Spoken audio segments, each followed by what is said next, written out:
flowing from fake Minneapolis daycares through suitcases at Minneapolis airport to Somalia, straight to the terror group Al-Shabaab. Philip Parrish was part of the Joint Terrorism Task Force in 2016. He connected the dots to U.S. designated terror fronts.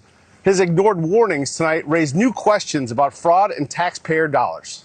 In 2016, we were already tracking that it was adding up to hundreds of millions of dollars. And that was just what we were tracking then. In 2016, Philip Parrish, then a lieutenant in the Navy, was ordered to join the Joint Terrorism Task Force and follow the flow of money to terror groups in Africa and the Middle East.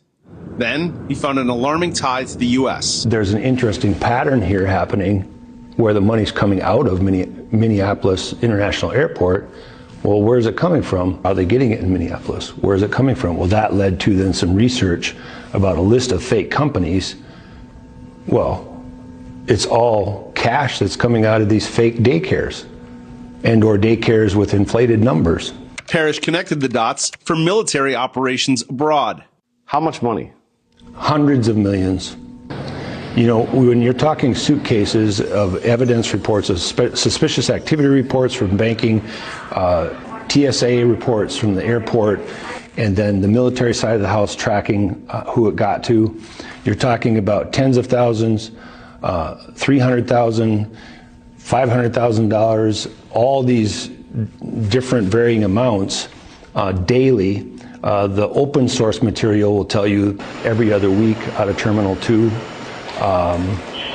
But it was daily. In 2016, 2017, you were with JTTF, and in your professional, opinion and experience, the money that you saw leaving Minneapolis Airport, the hundreds of millions of dollars, was that ending up in the hands of terrorists? Yes.